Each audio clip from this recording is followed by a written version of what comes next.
Hi, my name is Elena Pettis, and I'm here today to talk to you guys about classroom management. And I really wanted to focus mainly on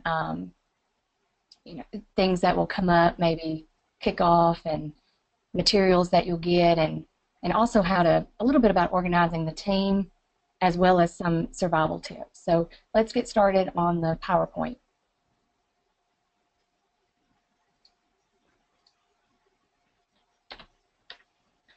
So what's happening today, actually that should have been what's happening at kickoff, sorry about that, but training will happen at kickoff, and the big thing is that the field is revealed and rules will be gone over that day.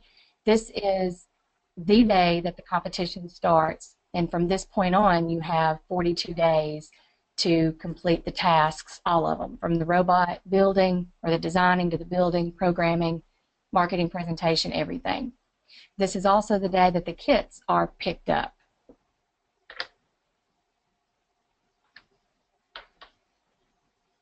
So what do you need to do as the teacher? First, take notes at any of the trainings that you might attend, and also take notes that day when the field is revealed. It's also a great idea to bring camera, whether it's just using your phone or maybe a camera to take pictures, also to take video of that field to see what it looks like and to show the kids again later when they need to see it. So also, for the first year, maybe do a quick review of the rules and go over any questions that the kids might have, and also encourage your students to, from that second that they see that field, to start taking down any notes. We've learned in the past, I've been with this for 4 years now, and we've learned in the past that many, many times those students' first instincts are pretty spot on. When they see that field, they immediately start thinking about what that robot needs to do and maybe what they need to do to the robot for it to be able to complete certain tasks. Have them jot it down. Yes, they're going to change it. If they have a design idea, maybe sketch it just to see, so they have something. And also inventory your kits. This is mainly a role that the students need to complete, but they do need to inventory their kits before they leave.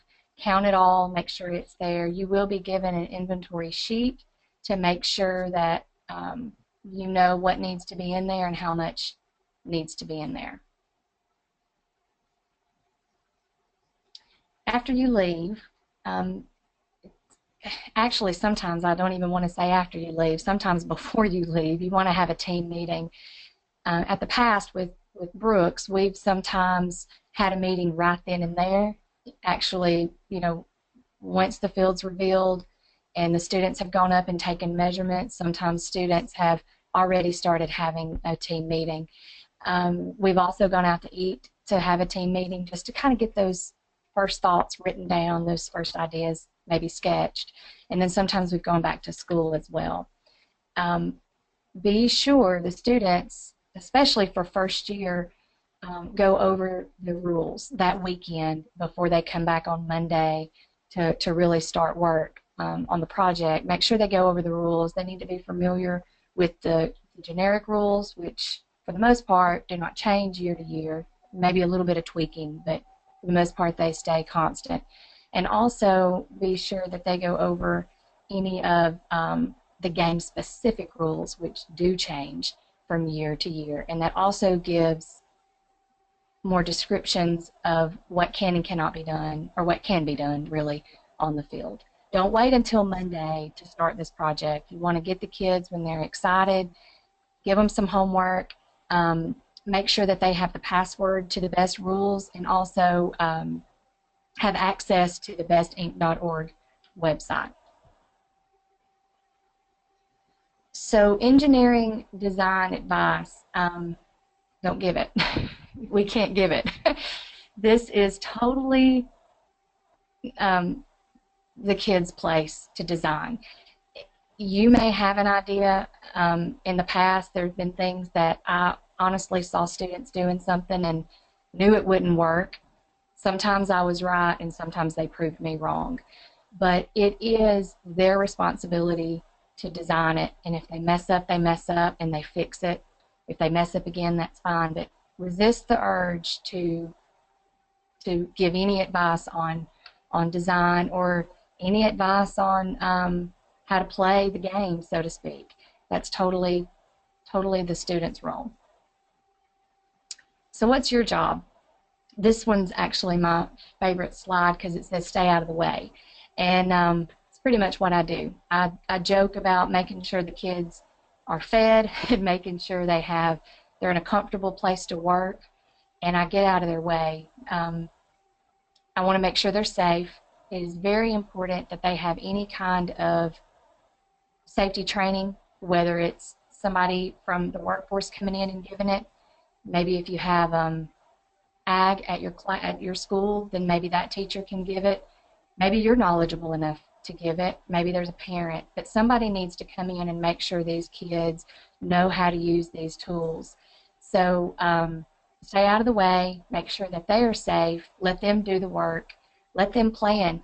My kids actually, and this is a total role reversal, but my kids actually pretty much tell me what to do. If they need me to buy something, they tell me to go fill out a purchase order. They tell me how much it is. If it's something that we have to order online, they tell me what item number, Amazon, whatever it is. They, for more than I tell them what to do, they actually tell me what to do. And with marketing especially, I do have some ideas, and sometimes I'm having to really bite my tongue on that part. The design part's not an issue for me. I don't come up with many good ideas on the design or the programming. But sometimes when I'm seeing them struggle so much with the booth or the presentation, or maybe even something with spirit and sportsmanship, you know, I will end up wanting to say something, and I don't. I go home, I maybe tell my husband something, maybe I had an idea, or I get another teacher who is somewhat familiar with the program and just tell them my idea. Sometimes it does help to just get it out of your head if you do have a thought that you wish you could share. But don't tell the kids. It's totally them that has to be in charge of doing this. I really already mentioned giving them a safe place to work. Tools, make sure they have tools. I'll say a little bit more about this in a minute. Fundraising opportunities. Truth be told, you could go ahead and get started on the fundraising opportunities now. Whether what we've done in the past, we've done everything from a bank sale to selling items at school, lanyards or bracelets or anything. But where I found a lot of success also is going around and personally speaking to businesses, telling them what this program's about, writing letters to companies, and I was been really amazed at how much our community supports this program and how much companies and professionals are willing to donate to help you get started. But piece of advice on that, if you do that, it's best to make sure that you have some kind of an idea of how much money it's going to cost. And in the book that you get at Kickoff, it will actually have a sample budget. And if you want one from me, I could give you one that we've used in the past. But it's good to have an idea of how much you're going to spend. Also, be able to provide for the team extra material. The booth, which we'll say more again on that in a little bit, but the booth is something that the students have to construct. They have to design it, construct it, build it, everything. Decorate it. I don't know if that's really the right word there, but we'll go with it. And you've got to make sure that that's there. Nothing for the booth is actually given to you at Kickoff. The only thing that is given to you at Kickoff are the materials that you'll need for the actual robot, and then the software and things like that you'll get around the same time. Organize and train parent volunteers and mentors. You're not in this alone. You can get help. My first year, that's one thing that I didn't ask for. I didn't ask for help. Well, to be honest with you, I didn't know what to ask. I was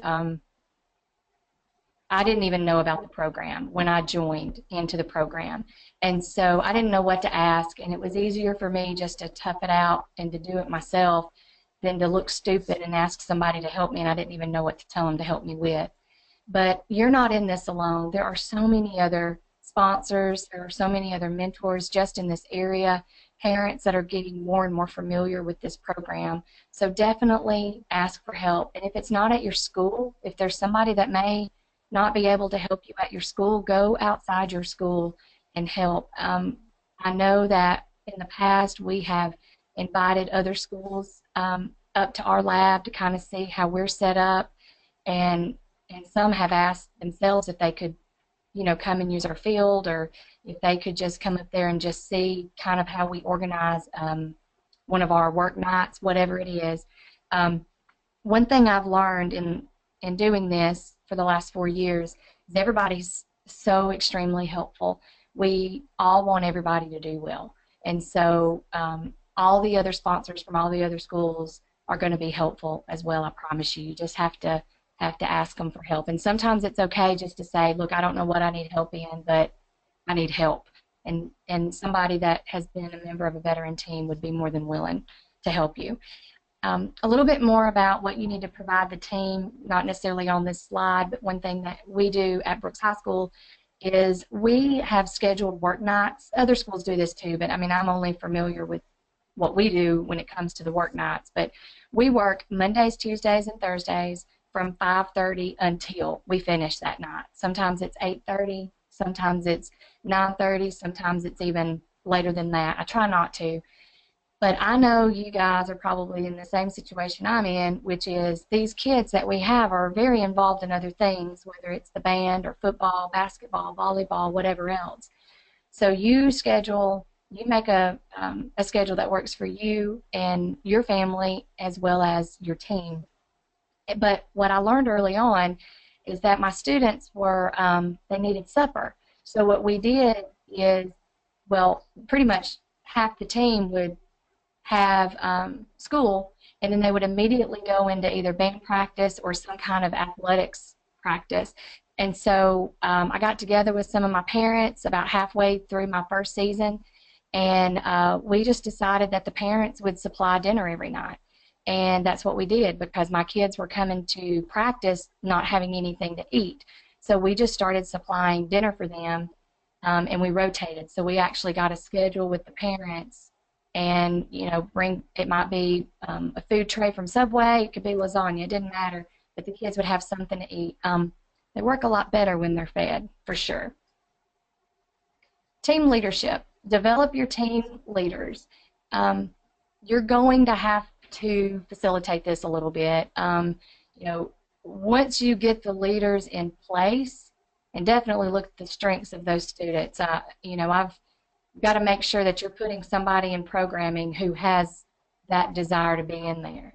But once you get those leaders in place and they're in a role that they want to be in, then step back and let them lead. It may not always be pretty, but the majority of the time it will be successful. We have a major calendar, I'm sorry, not a major calendar, but a main calendar in the lab. And this main calendar is only touched by me and then also the team leaders. So the president of the company, the engineering president, the person who is in charge of the booth, whoever can work on that calendar. But it has the due dates as well as the competition dates of anything having to do with the Best Robotics program. But then each individual section of the team has their own calendar that they have to keep up with. Some of them have a Google calendar, and some of them just the old-fashioned way where they take out their planners and write something down as a team. Whatever works for that group, let them do that. But definitely have this main calendar for them to all refer back to, because it can get pretty hectic, especially those last 7 to 10 days. And this last one's really important. Teach them to lead and not be the boss. And I will say I think they learn this a lot more from modeling from the teacher the leaders of the team will learn this a lot more from the teachers if we're able to model that properly. So a few of the needs that you'll have, each team has their own needs. A lot depends on what situation you're in. What, do you have a classroom? Do you have a lab? What do you have? Are you working in your garage? What do you have? But the basic needs are screwdrivers, jigsaw, pliers, drill, a vise. A Dremel is also nice to have. And I should have added on this list sawhorses. That would have been helpful our first year. I think we kind of rigged something up our first year, but we have sawhorses now. There's going to be a lot of sawdust in that room, so it wouldn't be a bad idea to have a shop vac as well. But this right here is a very basic list. There's so much more you could have, but this right here could also get you through the first year. Engineering notebook. It's a biggie. Get started, again, at kickoff, not today, but get started at kickoff. Keep everything. Those sketches that those students first draw out when they actually see the field the field revealed, keep those drawings. Any ideas that they have, jot them down, or they jot them down, need to go in this engineering notebook. Take lots of pictures. This can also be a role of the students. On our team, we actually have somebody who's completely and totally responsible for taking the pictures. And then she has to work together with whoever's in charge of writing the engineering notebook and transfer any pictures that need to be transferred. So, but keep everything. Our first year, we didn't keep everything. And it was kind of, well, we didn't know what to keep. Well, really, truth be told, our first year we didn't have anything to keep because I felt like we spun our wheels for about 4 weeks. And then finally, about 2 weeks before, things started clicking. And to encourage some of you out there, especially the first year, we still had a robot, even though we had, because of us, not planning properly, the team, not anything with the program, but the team not planning properly, and me really not knowing what I was doing, we wasted about 4 weeks of this competition. So our first year, in 2 weeks, we got everything done. It wasn't great, but it did get done, and we did have a robot that year that functioned pretty well, actually. Google Docs is a great asset if you want to do any kind of collaboration. My students do use this, the ones who are in charge of the engineering notebook. We call them the notebook team, which, it's the people that write the notebook need to be very familiar with what is going on with the design and the building. They have to be very familiar. Doesn't mean that they have to do it necessarily, because the girl that was responsible for, the last 2 years, the person who was responsible for the actual notebook was familiar with the design aspect and was familiar with the actual building.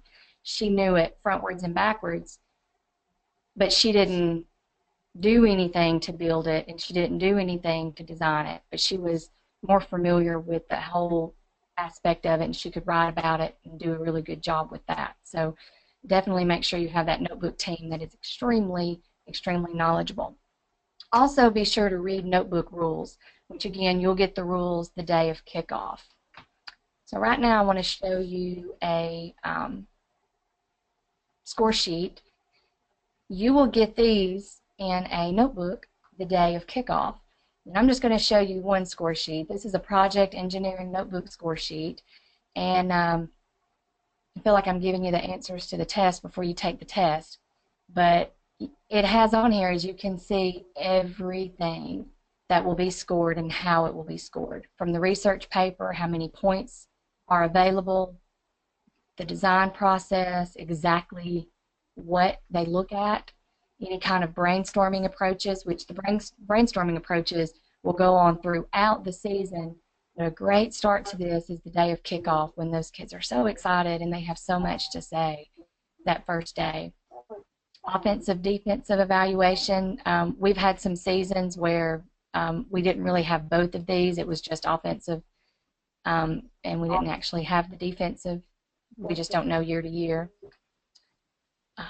Software design and simulation, again, you've got how much it's worth. Safety, you've got to prove that you did something, or the students did something, that you offered them some kind of training, and also that they actually maintain a safe environment and that they do all kinds of things to prevent students' misuse of any equipment there.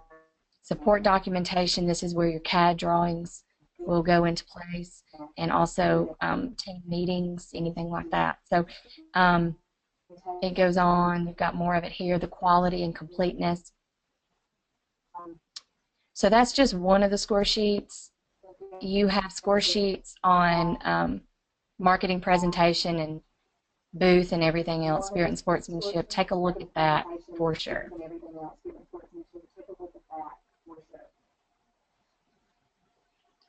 So after the planning stage is over, the students will build. And listed are some of the veteran teams here. You can see those listed. I think Russellville's been a part of this for 6 years, I think, and Brooks for 4. And I'm not sure about the other ones, but Wilson, Covenant, Creekside, but we're all experienced and more than willing to help on that.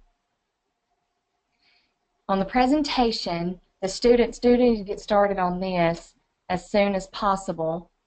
And again, you'll need to have a presentation team for this as well. You can have up to 8 students, but you don't have to have 8 students who are a part of the presentation team. The biggest thing here is practice, practice, practice. They cannot practice enough.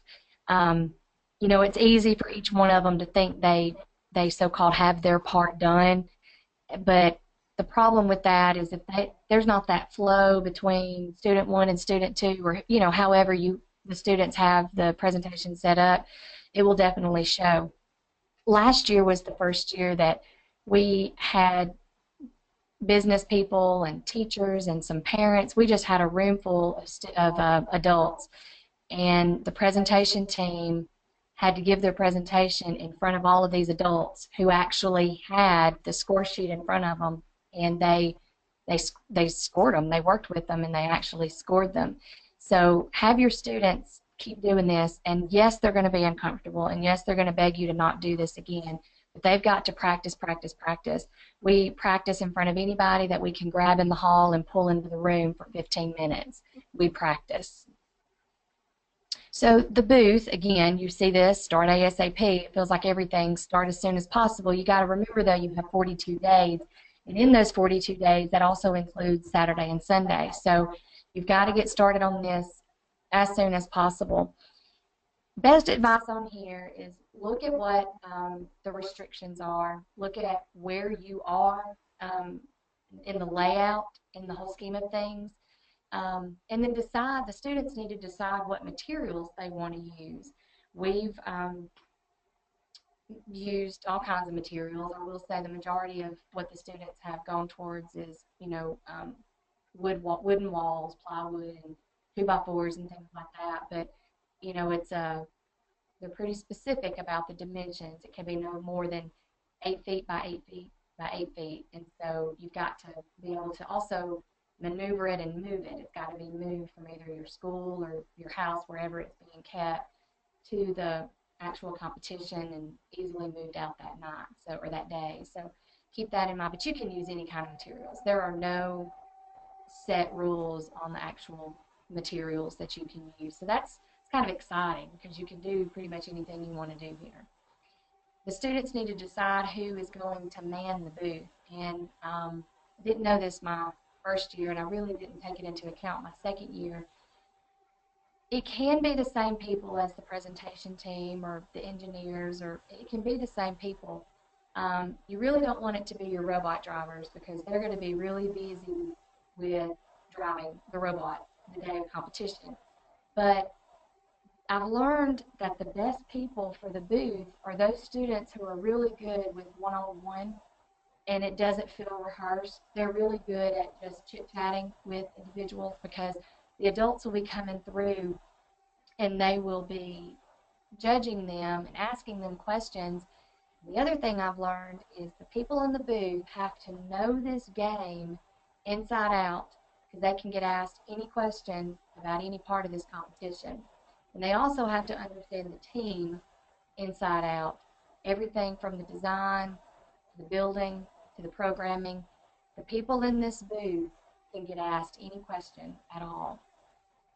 It's a good idea to talk to maybe a veteran team or the sponsor and get ideas of what kinds of questions are asked at the booth.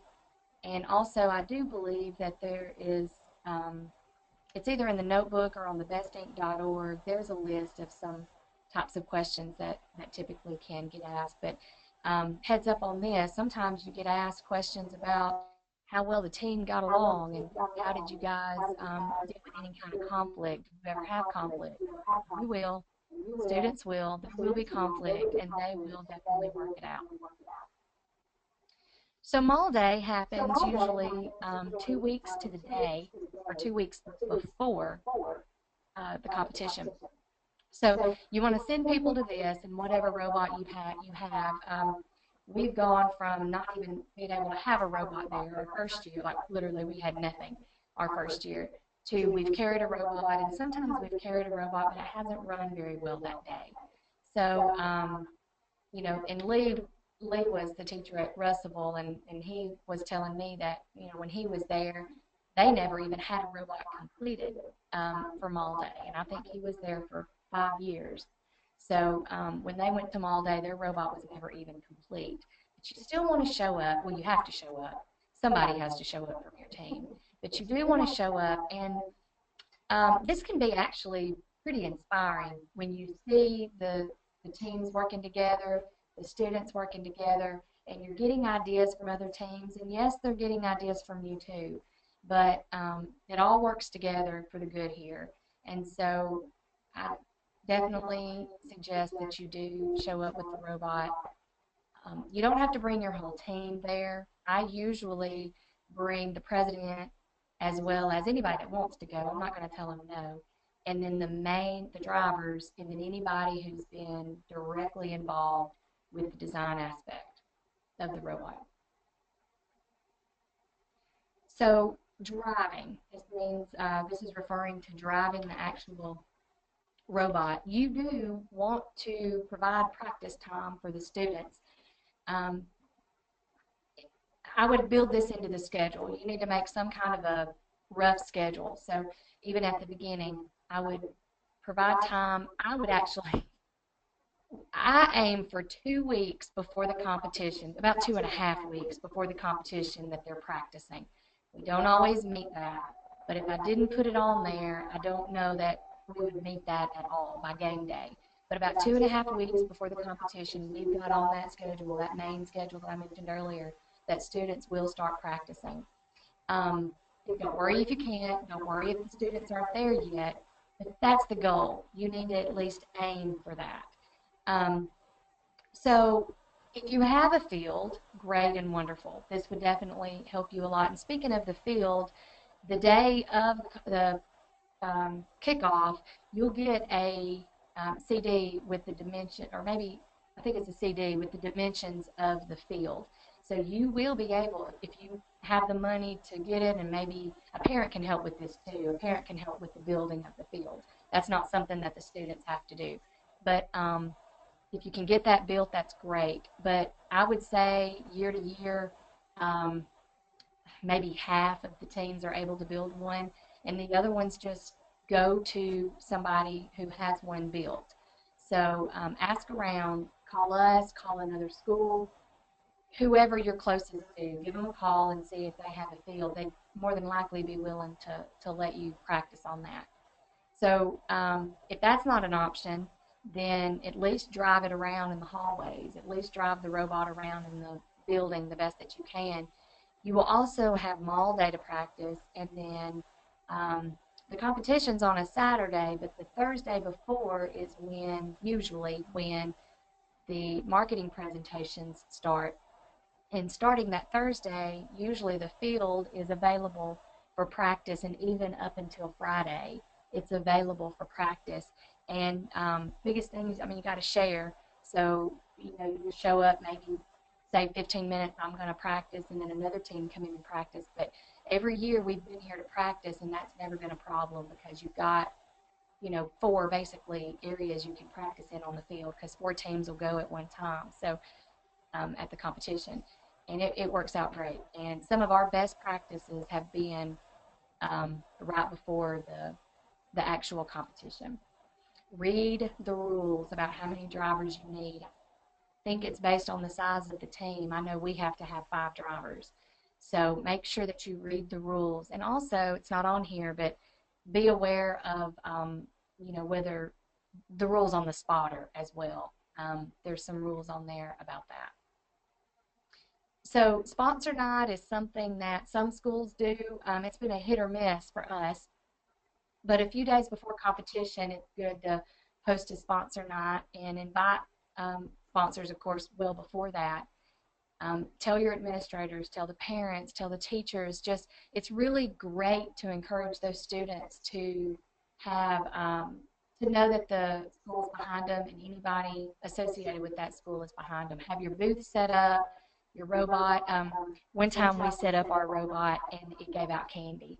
And so we had a bucket of candy and the robot would just you know, the students would get the candy out of the bowl and give it to people, you know, sporadically as they were coming through the door. So, and even do your presentation that day, that would be, or the students to do the presentation. But anything that you can do to promote your team is going to help you in the long run. So, these kids are going to work so hard. I promise you, you're going to want to do this right here. You're going to want to promote them. So competition day, what we all look forward to and what we all dream about for 42 days. Get here early and go ahead and be ready to stay late. And I do mean early. It's very early and it's late. So you can't cap out, you know, the night before. But if we're able to do what we've done in the past, we have been able to that day, that morning, set up kind of like spirit shacks, so to speak. And so it's great to have that for the kids to go to throughout the day. But be sure that the students are responsible for everything. This, even though I get nervous about this day, when I show up that morning and like I'm on time, which sometimes is a big deal, or early, I guess I should say, and I'm at that door and I'm waiting for the doors to be open, I can just breathe because it's on the kid. Like they are the ones who have to totally put the booth together, not me. They're the ones that have to make sure that the robot's doing what it needs to do, not me. And so, you know, I feel like everything works towards this point to where the students can showcase what they've done and what they're capable of doing. And as the sponsor, you've worked so hard for this period of time, and you can kind of sit back and just enjoy watching them do what they're good at. Um, so, so what if we win? If you guys win, then which I believe it's the first place, best overall, and second place, and then also the first um, place robot.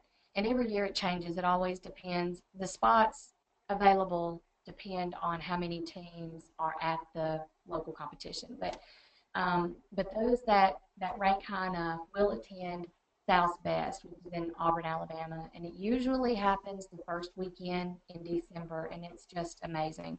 It's awesome to go to compete at, and it's awesome to watch as well. So when your team wins, you're going to want to get that bus as soon as possible. Go ahead and look at your packet. There'll be a packet that tells you who to contact. Her name's Cindy Pugh from Auburn or Opelika. You have to contact this particular person or wait for her to contact you. And if she doesn't contact you by 2 or 3 days, you have to contact her as far as getting your rooms and things. But you will get a packet that day at the competition that tells you exactly what to do and step by step. I mean, what you need to do and when you need to do it and when everything is due, like the notebook and when your commercials due and everything. So be prepared to fundraise or once again go ask for money. whichever one seems to work better for you and your team. So what if you don't make it to South Best? Locally, we've got a great competition that has really just gotten really big in the area, which is TARC, and it's a rocketry competition. So that's one thing you can be involved in. And we were involved with that this past year, and we're bringing 2 teams next year. We liked it that much, so definitely going to be a part of that. And also, and you know, this isn't something you're going to want to do that day, but have a team meeting when you get back. No matter whether there's a good end to what you're, a good end or a bad end as far as winning or not winning or whatever, your team has learned so much and seen so much, and you have. So give them a little bit of time, a couple days, maybe a week. You can read your kids better than I can. And then have a team meeting about what was good, what was bad, what needs to change, and go ahead and start working towards that next year as far as your planning, the students' planning as well. And build more robots if you're able to do that, using VEX kits or anything that you have available. And lastly, on this slide, I want to mention that you don't want to leave the competition before the end.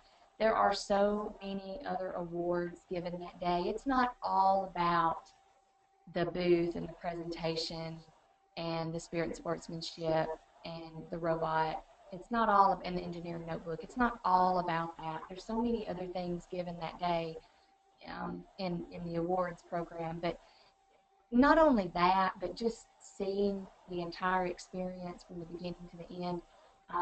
If we had left that first year, which that first year was really hard on me and hard on the team, if we had left that first year, I don't think I would have had the blessings I have today, or the second year especially, because I wouldn't have known what to expect. And believe it or not, we actually won a couple of awards that first year that totally blew our minds, and we weren't expecting that. But you just see so much unity, and you cheer for the other teams, and you see that they worked hard too, and it's really nice to see the other ones win as well. So just don't leave the competition before the end if you're able to. Remember through this whole experience, and sometimes you kind of have to remind your kids, or at least I do, about what the purpose of BEST is. Remember, and maybe even remind the students, that giving is better than receiving. My students enjoy helping each other, but sometimes, as well as myself, I get stuck on what I have to do, or they get stuck on what they have to do, and they don't think about, they've got one job out of 50 other ones that have to get 50 other jobs, and other students are working on those. And so sometimes kind of have to come in together and have a moment for everybody just to come in and take a breath and just relax sometimes as well. So listed here are 2 contacts that I have. One is Lee Brownell. He was the sponsor at Russellville. He now works at UNA Amsty, so he's a great contact, and here's my information as well. And I also have another email at elena.pettis@gmail.com if that's easier or better for you. So I want to bring up 2 more things. One is the 42 Days of BEST. You will get this the day of kickoff, and actually I believe it's available on the bestinc.org website in some of the resources that they have that you're able to access right now, even though you don't have a password. But this is a great go-to page, and I like that it's such a short page. And I had this in front of me, year 1 and year 2. Constantly in front of me, and it tells me some things that need to be done before. This one kind of pops out at me right now. We've had the same webmaster for 2 years, and so we're having to get a new one. And just last week, we told her, that it was her role to do this, and so she's already started on this. So look at this list when you're watching, or after you watch the webinar. If you have questions, definitely let me know. But these are all things you can do before, and do as much before as you can, because the more you do before kickoff, then the more is out of the way, and the day kickoff starts, you can really start on the design and building. So identify and take team leaders. We take our whole team. We take our entire team to kick off. So you can do that for sure. Bring a tape measure because you are going to be taking measurements of the field. And right here, you will be needing a vehicle, a van or truck or whatever. Carry a truck, you want to make sure you have a way to cover the kids because if it's raining, they will get wet. So bring something, some kind of vehicle that can carry the robotics kits back home. And they're not that big. I mean, I have a van and I can easily, carry it in mine with 2 car seats and everything else. So again, I'm not going to go through all these details, but it does show you week 1 kind of some ideas of where you need to be, week 2 kind of where you need to be. A lot of this in the middle is it looks like there's not that much to do, but you're setting it up and the students are setting it up at the beginning and you're just continuing all throughout. So again, this is a really, really good one. Just going to show you real fast that one, but this is a really, really good one to look at. And post-game, I want to point this out right here. Be sure that your returnables kit is returned the day of the competition unless you advance to South's Best. And if you do advance, then you're able to keep it through that competition. But do return the returnables kit. I already showed you. Okay, so again in your packet, you're going to see, sorry here, guys. Okay, you're going to see what's called Top 20 Lessons Learned as a Best Teacher. This is something that the National Best program put out years ago. Something to think through and to read. Some of it will make you laugh a little bit, but a lot of it is serious. So take a peek at this, and I will say number 13, bring earplugs for sure. The day of competition, I have them around my neck the whole entire time. So take a look at that. And then number 20, I didn't do a good job of this my first year. Since then I've done better. But you also have to watch the students here because certain students will take on way too much and they won't delegate. And they'll get themselves in a bind or they don't enjoy this experience as much as they should because they're so focused on getting this competition done, and they know they can do it. Whatever their part is, maybe their part is designing the booth. Well, they need to have a team, and it doesn't need to just be one person because it's too much. It's way too much for one person. Make sure that they do have a team to be able to help them. So I do believe I've shown you, oh wait, no, there's one more. This is survival tips from veteran mentors. Again, this was put out by the National Best as well. So read through this. Some of the things in red are pretty important. And definitely here, keep a binder with all kinds of information. You need to have a go-to for you and the students as well. But read through this when you get a chance. This is a great asset to have as well. So, all right, yes. So let me show you the best website.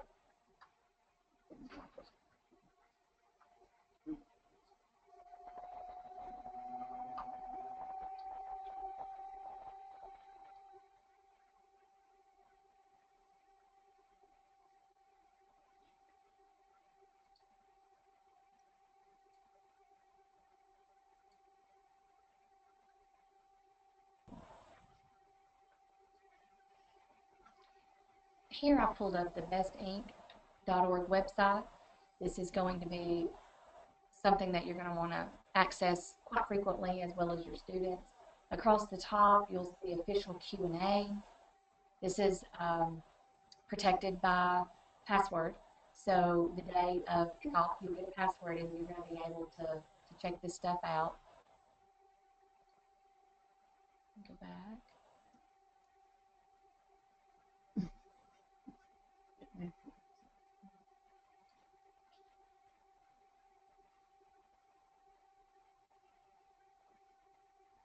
And here you've got information about the competition. Of course, this is last year's information, but you could look at the not the generic rules, not the game specific, but you could look at the generic rules if you wanted to.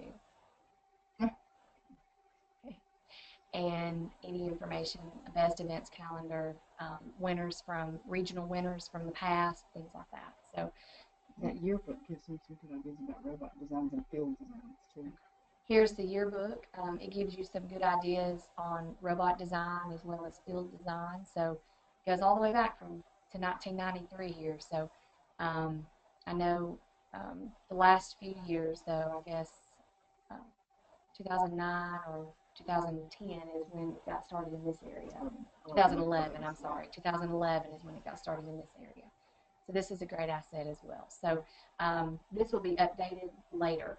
I believe the first kickoff is in August, and that's when everything will be updated. So this is good to look at. Maybe you want to look at other teams that are involved, or not. Well, I guess you could, other teams that are involved, and you see the sponsors here as well, and then go to participants file manager. Under participant and file manager. Participants, file manager. Forgot about this one. You've got all the folders with the score sheets, how things are awarded. I'm sorry, how things are judged, the different awards that you'll have, information on the field, the game animation and overview. Again, this is from last year as well. So this is a good asset to have and something that's really good to look at. So here's the generic rules that I've been talking about. Very short list, but it does have some of those basic rules that go from year to year. So it'll take just a second to pull it up. There you go. So you can look at that. But anyway, I just wanted to show you that website so that you could know where to go in order to see some of the stuff that I was talking about. So again, a lot of it's password protected until our kickoff, and you get that password. So, all right. Well, if you have any questions at all, feel free to contact me, Elena Pettis. I'm at Brooks High School. Again, my email is on the PowerPoint, or contact any sponsor from any school. We'll be more than happy to help you. I promise you. So.